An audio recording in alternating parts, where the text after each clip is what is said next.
মনে হচ্ছে খুন হয়েছে। হ্যাঁ হ্যাঁ, মনে হচ্ছে বিয়ের রাতেই ঘটল।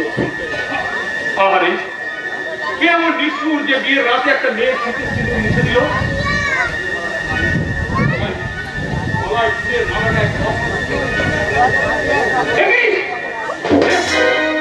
কি দেখছি ভদ্রলোককে অভিজ্ঞ আমার মতো দেখতে, আমার এই গাড়িটা উড়িয়ে দিলে এই ভদ্রলোকের সঙ্গে আমার হুবহু মিল। কি ভাবছিস বাচ্চা, আবার একটা নতুন খেলায় মেতে উঠবি? কিন্তু তুই পুলিশের খাতায় মৃত, তাই এই ভদ্রলোকের বক্সে দিয়ে যদি কয়েকটা দিন কিছু ফায়দা তুলে নিতে পারি ক্ষতি কি? কিন্তু তার আগেই জানতে হবে কি ওর পরিচয়, কি ওর চাল চরিত্র।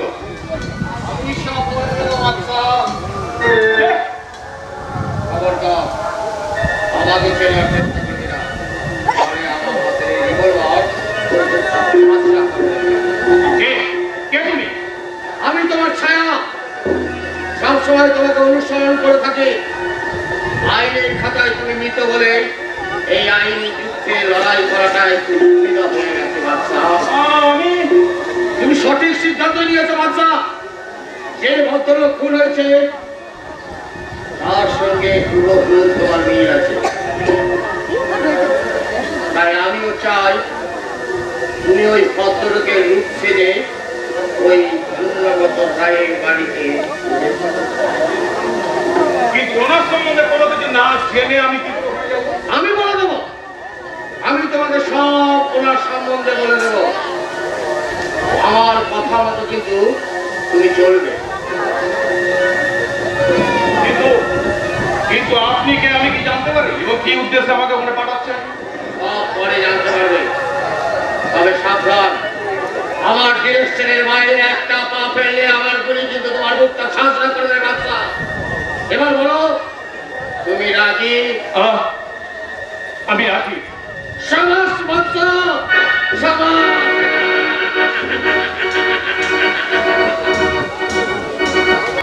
আমি তোকে কোথাও যেতে দেবো না বাচ্চা, কোথাও যেতে দেবো না। আমার কথা শোনো না, কোনো কথা আমি শুনবো না।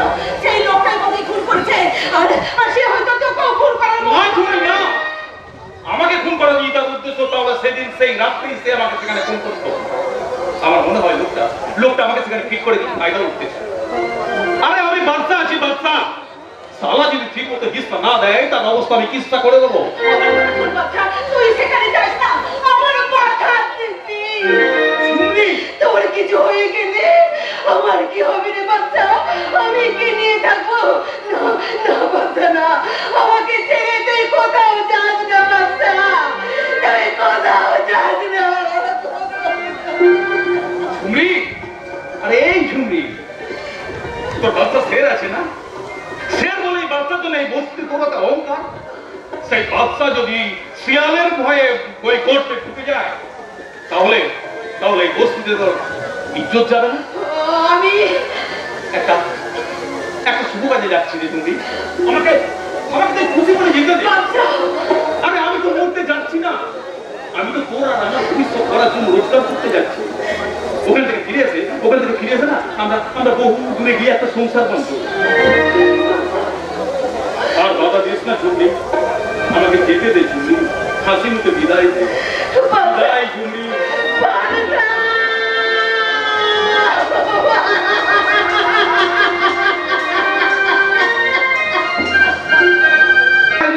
সমস্যায় আমাকে ব্যতিব্যস্ত করে তুলেছে। মন্দিরার সঙ্গে স্বরূপের একটা গোপন প্রেম আমি বহুদিন ধরে আঁচ করতে পারছি, কিন্তু উপযুক্ত প্রমাণের অভাবে আমি কোনো সঠিক সিদ্ধান্ত নিতে পারি না। প্রমাণের জন্য অপেক্ষা করতে নেই রায়মশাই। প্রমাণ খুঁজতে গিয়ে দেখবে যে সারা মৌমাছি সমস্ত মধু খাইয়া পড়ায়। আপনি কেবল সৌরাটা লইয়া পইরা আছেন। খবর তুমি জানলে কি করে? আমার মাথায় কতগুলো অদৃষ্ট অ্যান্টেনা আছে না, যেগুলো বাইরে সমস্ত খবর আপনি এই যেমন ধরেন তার মধ্যে একটা লক্ষ্য অপর খবর। আপনার স্ত্রীর সাথে আপনার ভাইয়ের একটা মানে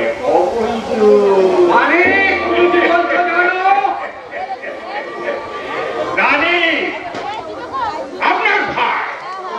আপনার ভাই আপনাদের সংসারে একটা ক্যান্সার, যত তাড়াতাড়ি পারেন ওটাকে কাইটা বাদ দিন।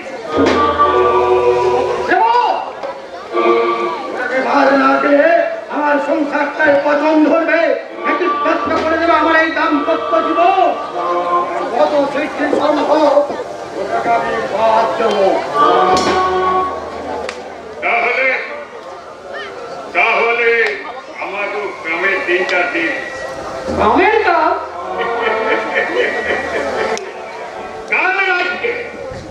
কাল রাত্রে আপনাদের শত্রু ওই পূর্ণ মাস্টারের গোলাটারে আমি একদম শেষ করে রাখি। আর আমি নিজের হাতে ওই ডেড বডিটাকে উত্তাল গঙ্গার দিকে ভাসিয়ে দিয়েছি।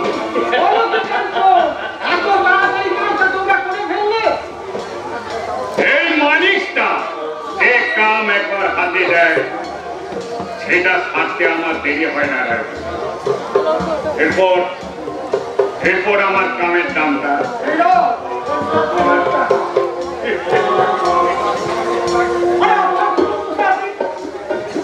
এই কাজের জন্য আপনি আমার কাছে টাকা নিলেন, ওই একই কাজের জন্য আবার আমার বসের কাছেও টাকা নিলেন। এই আমি যে একটা ঢিলে দুইটা পাখি মেরেছি, যেমন ধরেন এই ফুটসজ্জার রাতে খেপাটাকে মারা তোমারে দেবিকার ইজ্জত আমি রক্ষা রাখছি। আর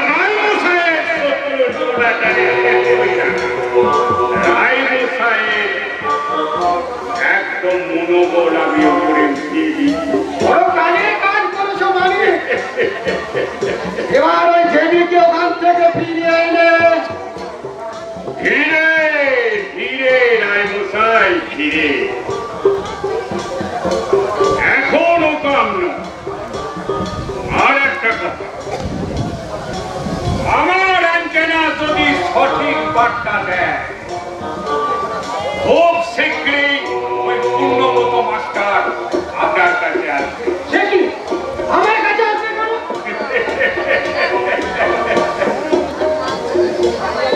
ঘাবড়াবেন না, বেশ আস্তে করে আর ওর নামে প্রেম কইরা কিনলে যে ও নিজের পোলাকারী নিজেই খুব কইরা ওর বউকে ভোগ করাবার জন্য বাইরে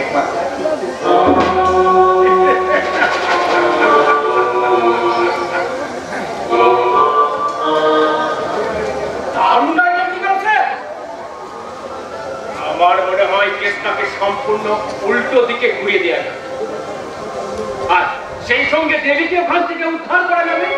তোমাকে আমি কথা দিচ্ছি কাঞ্চন, কত শীঘ্র সম্ভব এই পূর্ণ মাস্টারের কবল থেকে দেবীকে উদ্ধার করে এনে আমি তোমার হাতে তুলে দেব। ঠিক বলেছেন স্যার। আমার বৌমা বাজারের পণ্য নয় যে যা তার হাতে আপনি তুলে দেবেন। দেখি তুমি এখানে? হ্যাঁ, কাল রাত থেকে আমার ছেলেকে খুঁজে পাওয়া যাচ্ছে না। আমার প্রিয় বিশ্বাস আপনি আমার ছেলেকে গুম করে রেখেছেন। বলছি আপনার মাথাটা খারাপ হয়ে গেছে মাস্টার মশাই, নইলে স্যারের নামে এরকম মিথ্যে অপবাদ আপনি দিতে পারতেন না। কাঞ্চন, ওকে বলতে দাও। বলো মাস্টার, আমার বিরুদ্ধে তোমার আর কি কি অভিযোগ আছে? অভিযোগ নয় রায় মশাই, আমি আপনার কাছে সহযোগিতা। হ্যাঁ রায় মশাই, আপনার বোন আমার তো পুত্রবধূ, তার জীবনে আজকে বড় বিপন্ন। কাল ফুলসজ্জার রাত্রে কে বা কারা আমার ছেলেকে কিডন্যাপ করে নিয়ে গেছে। আমি তা জানি না। আপনার প্রতি আমার অনুমান যদি অসত্য হয় তাহলে আসুন না আমরা একসঙ্গে মিলে আমার সেই ছেলেকে খুঁজে বের করি। আপনার নাটকবাজি বন্ধ করো। নাটকবাজি? নাটকবাজি! নিজের ছেলেকে নিজে ফোন করে এখানে এসে সাধু সাজছে। এসব তুমি কি বলছো যুবক? আমি নিজে আমার ছেলেকে আমি গুম করে রেখেছি। হ্যাঁ, আসল সত্যটা এবার আমার কাছে পরিষ্কার হয়ে গেছে। আসল সত্য?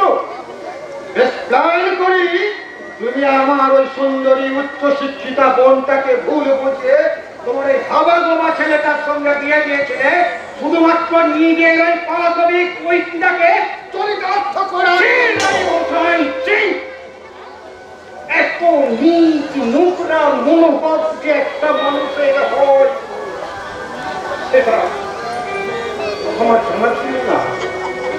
জানা ছিল না সে আমার পুত্রবধূ, সে আমার গৃহরক্ষী, যার সঙ্গে আমার বাবা মায়ের সম্পর্ক, তাকে নিয়ে এমন কটু কথা বলতে আপনার বিবেকে বাঁধল না? একটা বিবেকহীন পশুর কাছে বিবেকের কথা মানায় না। স্যার, আপনি এই মাস্টারটাকে পুলিশে নিন। পুলিশে তো আমি তোমাদের দেব।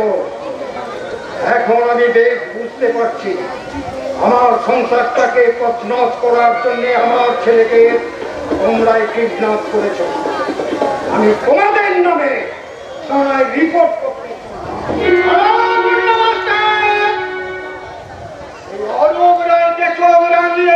তার সামনে থেকে অক্ষত অবস্থায় বেরিয়ে যেতে পারিনি। পারবে না, ওকে ওর ছেলের মতোই ছোট্ট করে ভালো কাঞ্চন।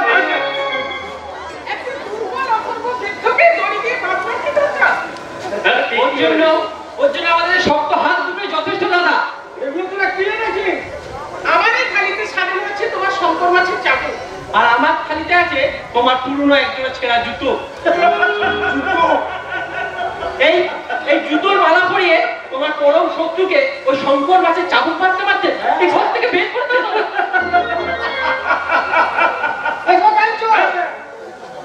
শঙ্কর মাছের চাবুকটা তুলে নাও, আর আমি এই জুতোর মালাটা ওর গলায় পরিয়ে দিই।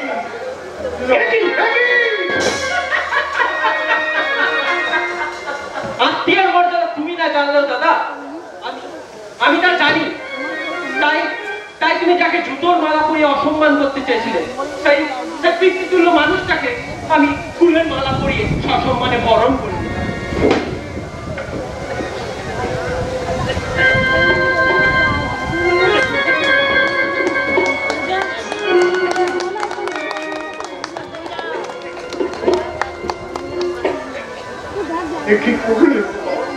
আমার স্বামীর পাপের প্রায়শ্চিত্ত মেশাই, আর সেই সঙ্গে আমার বন্ধু অশ্রদ্ধার অন্নপণি না করে আমার হাতের এই সামান্য মিষ্টি খেয়ে আপনার প্রতি আমার স্বামীর অপমানের যোগ্য প্রতিবাদ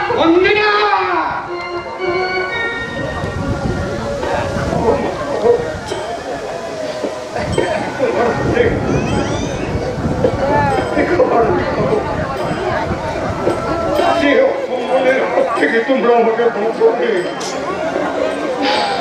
তার ছেলে সত্য হয়ে তোমাদের কাছে আমার এটা ফরম্যাট আছে, ফরম্যাট আছে।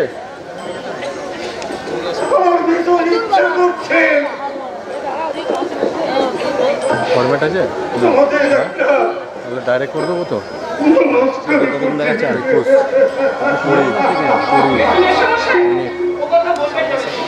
দাদা একটু পর চেঞ্জ করবো।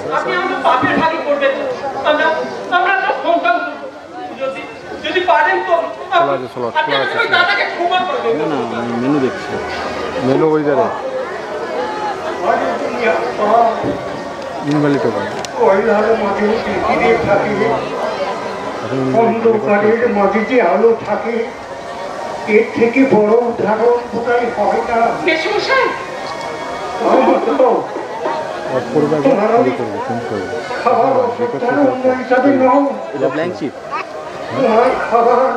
রেকর্ডিং কোনটা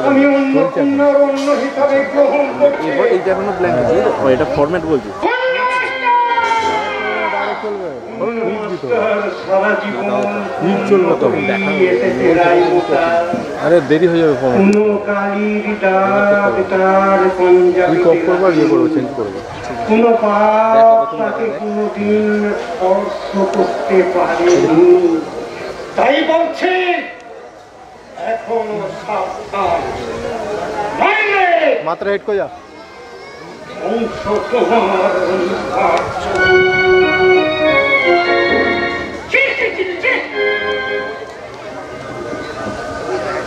বৌদি আর এই সরব বাবু যে আচরণটা আমার সাথে করলেন সেটা ইচ্ছা করেই করলেন স্যার।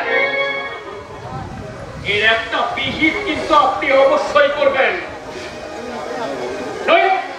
নইলে ভবিষ্যতে আপনাকে অনেক অনেক অপমান সহ্য করতে হবে।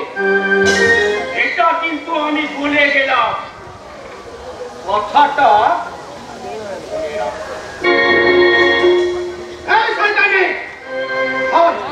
আমাকে অপমান করার সাহস! খবরদার, দ্বিতীয়বার আমার দিদির গায়ে হাত তোলার চেষ্টা করলে আপনার ওই হাত আমি গুলি মেরে উড়িয়ে দেবো।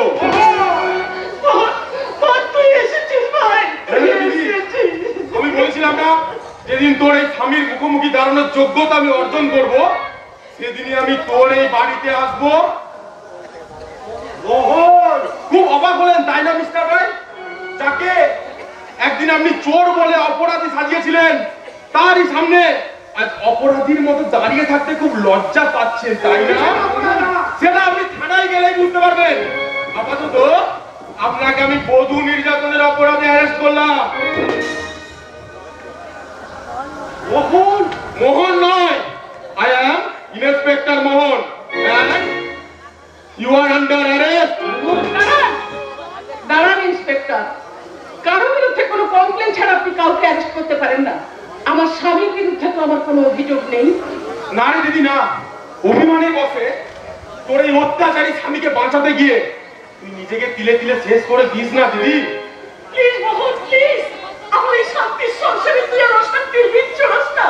আমি তোকে জোর হাত করে অনুরোধ করছি, তুই এখান থেকে এক্ষুনি চলে যা, এক্ষুনি চলে যা মোহন, এক্ষুনি চলে যা। বেশ, আমি চলেই যাচ্ছি দিদি, তবে যাবার আগে তোকে একটা কথা বলে যাচ্ছি শোন। তোদের মতো মেয়েরা একটু সিঁদুর আর সম্পর্কের লোভে এইসব অত্যাচারী স্বামীদিকে প্রশ্রয় দেয় বলে আজও আমাদের সমাজে ঘটে চলেছে নির্মম বধূ নির্যাতন আর বধূ গুণ, একমাত্র তোদের দুর্বলতার কারণে। ওই বধূ নির্যাতন নামক শব্দটাকে আমরা শত চেষ্টা করেও মুছে ফেলতে পারছি না রে দিদি, মুছে ফেলতে পারছি না। তুই আমাকে ক্ষমা করিস ভাই, তুই আমাকে ক্ষমা করিস। আই যদি আমাকে মনে করবে আমার না কেমন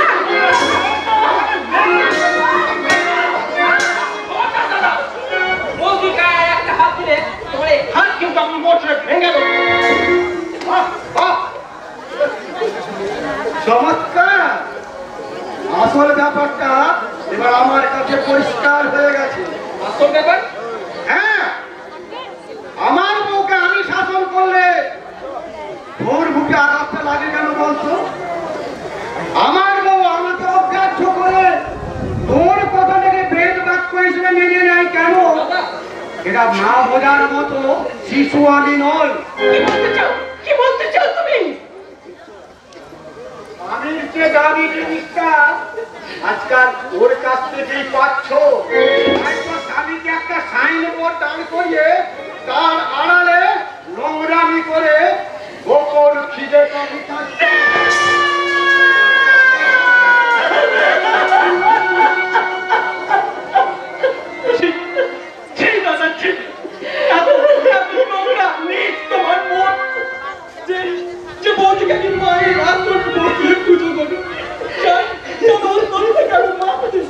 সুধা নিয়ে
মারো, মারতে মারতে ওর মুখটাই ভেঙে দাও। এই মুহূর্তে বুঝি সেদিন মিথ্যে পৌঁছেছে এ বাড়িতে সংসারে এসে ঢুকে এমন ভালো মানুষের অভিনয় করেছিল। কেন করলে তুমি বৌদি? তোমার কাছে এই হাবা বাবা স্বামীর মূল্য না থাকলেও আমাদের সকলের কাছে এই হাবা বাবা মানুষটার মূল্য অনেক বেশি। তাই বলছি আমার দাদাকে তুমি ফিরিয়ে দাও বৌদি, আমার দাদাকে তুমি ফিরিয়ে দাও। ঠাকুরপো, তুমি যদি সত্যি আমার কথা বিশ্বাস করো তাহলে আমি তোমার দাদাকে ফিরে দিতে পারি। যে অত্যাচারটা তোমার পিসিমা আমার উপরে করেছে সেই অত্যাচারটা যদি পিসিমার উপরে করো তাহলে আসল সত্যটা প্রকাশ হয়ে যাবে। বললে হারাম যাবে আমার উপর অত্যাচার করবে? আমার ভাইপোকে বাঁচার করেছিস, আবার আমাকে এই বাড়ি থেকে তাড়ানোর মত প্রবেশিস। বলে দেখ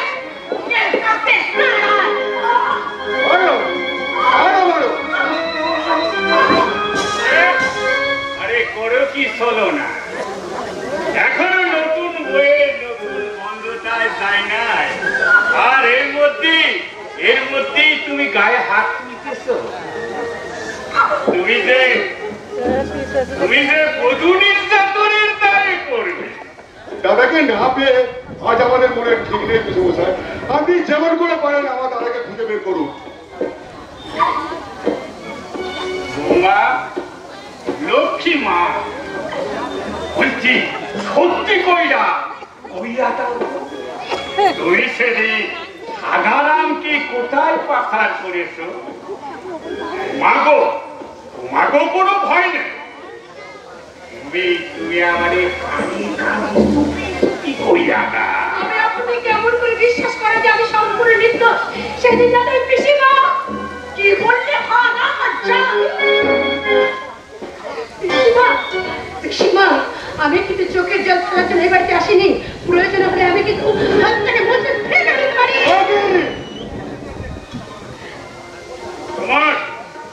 তোমার এই ক্ষমতার ঘোষাকরণের ওষুধও আমার দানা আছে। এত বড় সাহস যে আমার গায়ে তোমার গায়ে হাত তোলা তাই তো হানারামকে পাচার করাটাই আমার কাছে বেশি অপরাধ। আর সেই অপরাধ স্বীকার করানোর জন্য আমি বাধ্য হয়ে একটা মাইয়ার গায়ে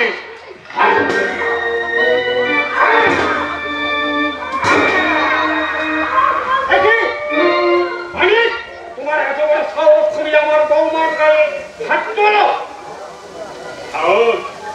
সাহস আমাগো নয় দাদা, ওই হৃদয় বাবাজির সাহসে আমি। হৃদয় তোমাকে সাহস দিয়েছে বৌমাকে অত্যাচার করতে? হ্যাঁ, আমি সাহস দিয়েছি। কেন দেবো না? একটা জল জ্যান্ত মানুষ ফুলসজ্জার ঘর থেকে বেরিয়ে গেল, অথচ অধিকার কোনো খবর দিতে চাইছে না। দাদার কি হয়েছে, কোথায় আছে, তার কোনো উত্তর দিতে চাইছে না। কেন? সেই প্রশ্নটা বৌমাও তো আমার কাছে করতে পারে। আমাদের ঘর থেকে এতগুলো লোকের মাঝে জলজ্যান্ত একটা লোক উধাও হয়ে গেল, তার জন্য কি আমরা দায়ী নই? তুমি কি বলতে চাও দাদা? তাহলে আমরাই হারামকে তোরা যে কাজ করেছে তার যেমন কোনো প্রমাণ নেই, বৌমাও যে কাজটা করেছে তারও কোনো প্রমাণ নেই। বাবা, তোমার সামনে যখন আমার থেকে ছুটছে তখন আপনি আমাকে যতটুকু শাস্তি দিন বাবা। এই অসহ্য যন্ত্রণা আমি যে সহ্য করতে পারছি না বাবা।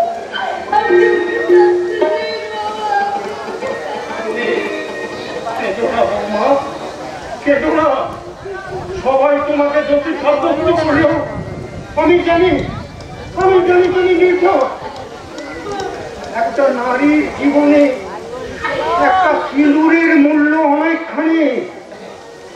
কোন নারী চায় না তার স্মৃতির সিঁদুরটা চিরকালের জন্য মুছে যাক।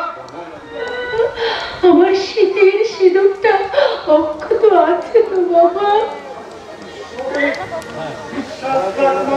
বাবা, আমার মন বলছে আমার খোকা নিশ্চয়ই কোথাও না কোথায় বেঁচে আছে রে। বৌদিমণি, দাদা বাবু আসছে,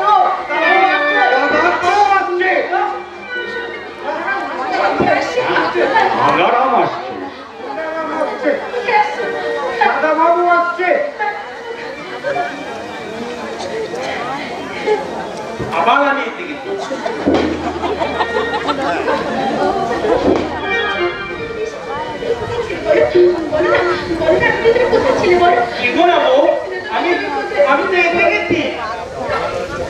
তুমি এতদিন কোথায় ছিলে দাদা? আমার জন্য কোনো মন খারাপ করেনি? বলছিল তো খুব মন খারাপ, তাই তো আমি চলে এলাম।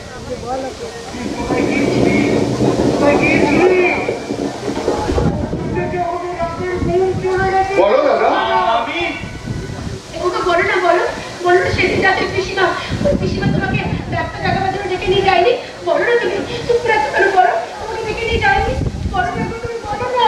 বলো দাদা, সেদিন কি এই পিসিমাই তোমাকে ডেকে নিয়ে গেছিল?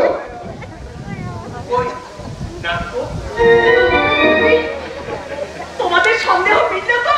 এবার বলতো কত বাবা হাজারা এই বৌমায় তোকে মারতে রং লাগিয়ে তুলে নিয়ে আমার বই যেন মিথ্যে কথা বলবি না, দিতে পেলে দেবো।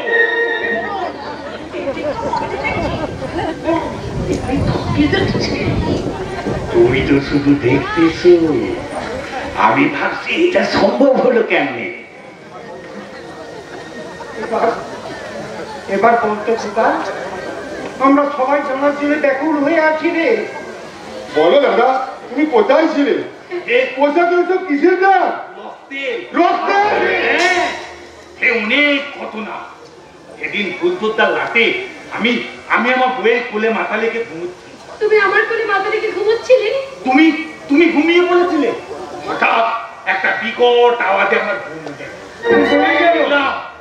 এত বড় একটা লাক্কো, সে দুহাত পালিয়ে আমার বইয়ের গলাটা ধরতে গেল। আমি লেগে বললাম,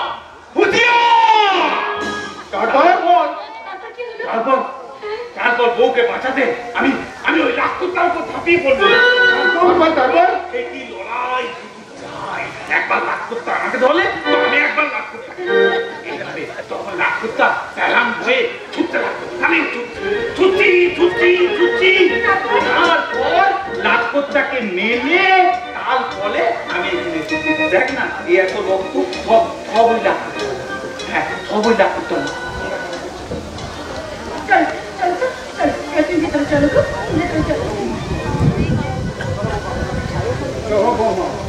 খোকাকে নিয়ে চলো, ভেতরে চলো। এই কদিনে কোথায় ছিল, কি নামে ছিল, এটা জানার কোনো প্রয়োজন নেই।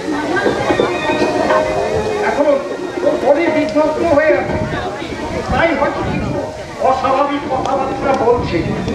পরে সব ঠিক হয়ে যাবে, সব ঠিক হয়ে যাবে।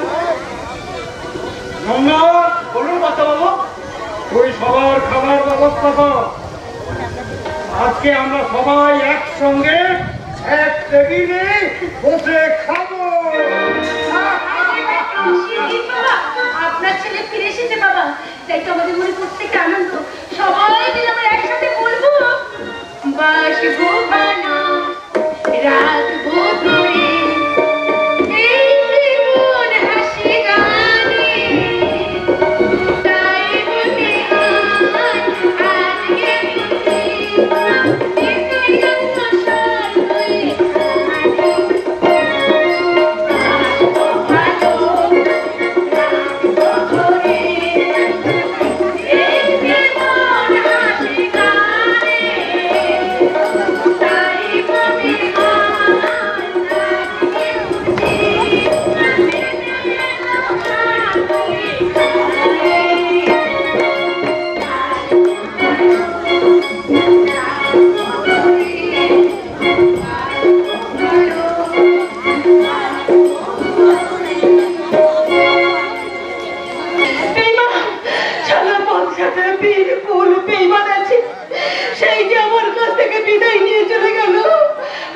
এবারের জন্য সে ফিরে এলো না।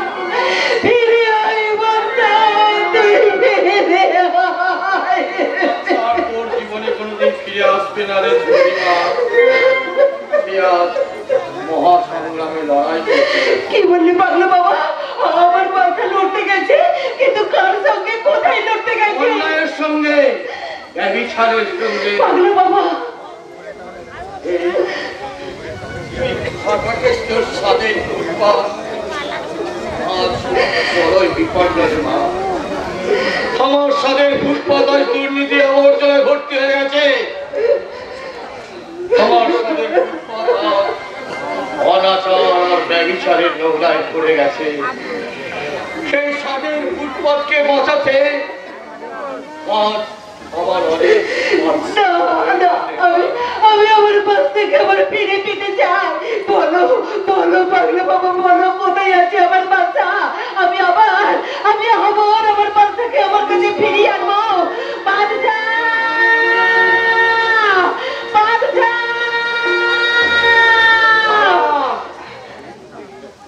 সেই নির্মম সত্যটা আমি বারবার তোকে গোপন করতে চেয়েছিলাম। আজ তুই নিজেই গোপন রাখতে পারলি না রে মা।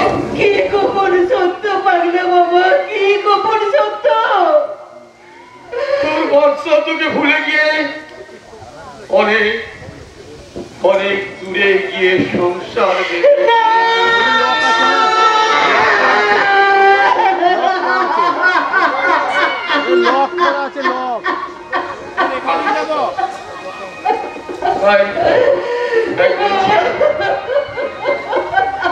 তুই তোর বাচ্চাকে ভুলে যা। ভুলে যাবো, ভুলে যাবে মা। ভুলে যাবো আমার প্যার, আমার মোহব্বত, আমার বাচ্চাকে আমি ভুলে যাবো। চাঁদকে যত্নকে বলতে পারে, ফুলকে পারে তার ভ্রমণকে বলতে, তাহলে আমি কেমন করে আমার বাচ্চাকে ভুলে যাবো? কেমন করে,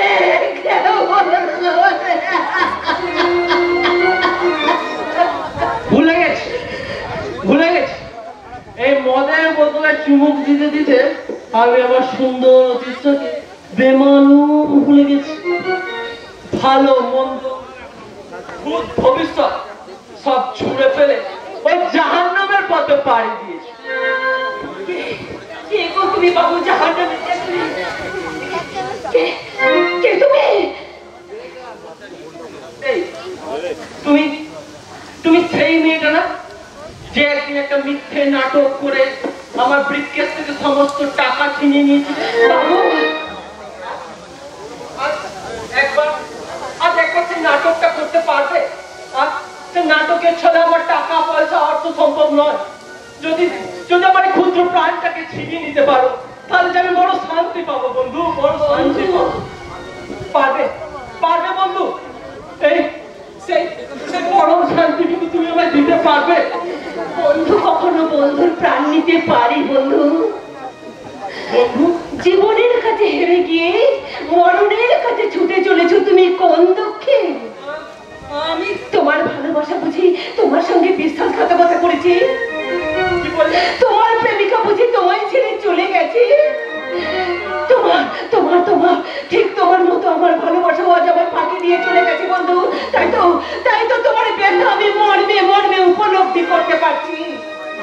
হায় রে নারী, হায় রে নারী, এরা শুধু ভালোবাসার কথাই বলছে, স্নেহ মমতার অব্যক্ত যন্ত্রণায় উপলব্ধি করতে পারে না।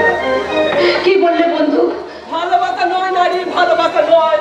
আমি যে স্নেহের কাঙাল, মমতার ভিখারি, একটা মিথ্যে কলঙ্কের পাখি আমার স্নেহ মমতার দুয়ারটাকে চিরতরে ভেঙে দিয়েছে। সেই ভালোবাসার দুয়ার যদি আমি আবার নতুন করে তোমার জন্য খুলে দিই বন্ধু? কি বললেন? হ্যাঁ বন্ধু, হ্যাঁ বন্ধু, হ্যাঁ। আমার ভালোবাসা আমায় ফাঁকি দিয়ে চলে গেছে। তাই তো আমার এই ফাঁকা মনটা আমি তোমার ভালোবাসা দিয়ে ভরাতে চাই বন্ধু। না বন্ধু, না, তা হয় না। কেন কেন হয় না বন্ধু? তুমি ভদ্রলোক আর আমি বস্তির মেয়ে বলে তোমার এত আপত্তি? বস্তির মেয়েকে বন্ধু বলা যায় কিন্তু ভালোবাসা চাই না, তাই না বন্ধু? তুমি আমার না না না না, এই ঝুমরি আজ আর নতুন করে হাঁটতে রাজি নয়। আজ আবার হয়তো নতুন করে তোমার ভালোবাসা হাসিল করবে, আর নয়তো এই গঙ্গার বুকে ঝাঁপিয়ে পড়ে এই ঝুমরি তার জীবন শেষ করে দেবে।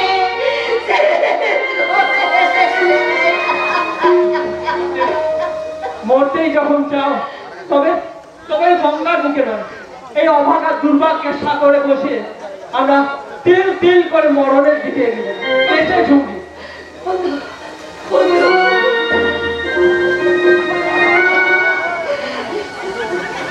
শালা জবর ফান পেতেছে ঝুমরি, শালা শিকারটাও দেখছি লটকে গেছে। শালা এই সুযোগে ওর শালা পকেটটাই ফাঁক করে দি।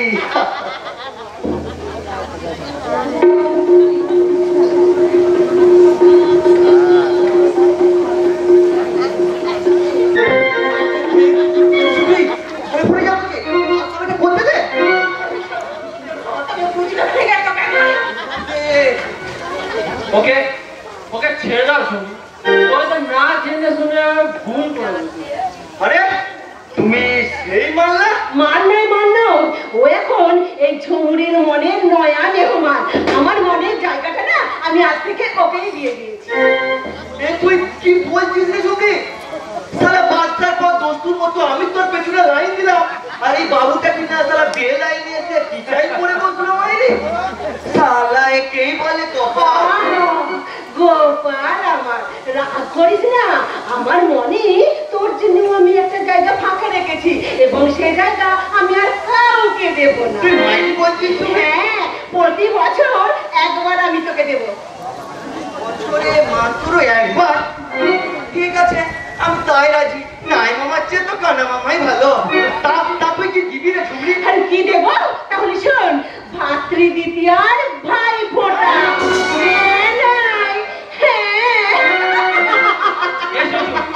তুমি আমার বাড়ি চলো। শালা দেখো কাণ্ড। শালা এই জন্যই বলে শালা মেয়েদের মন না পদ্ম পাতার যেন জল। শালা টলতে টলতে যে শালা কোন দিকে শালা হেলে যাবে শালা বুঝতেও পারবে না। মেয়ে মানুষরা নিচুচি করেছে শালা।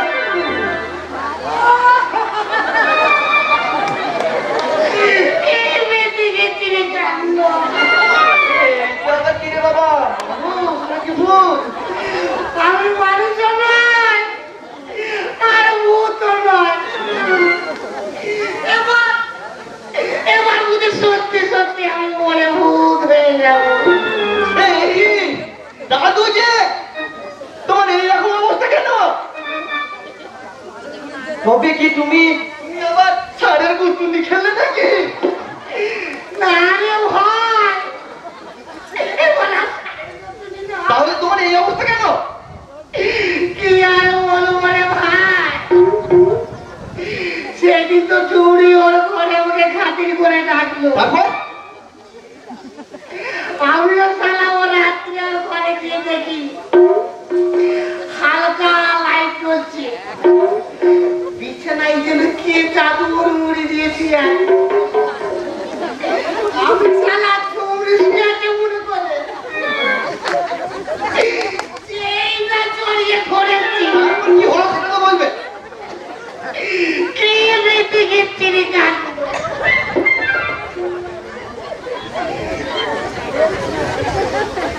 মুড়ি দিয়ে চুরি ছিল না। তাহলে কে ছিল সেটা তো আগে বলবে নাকি?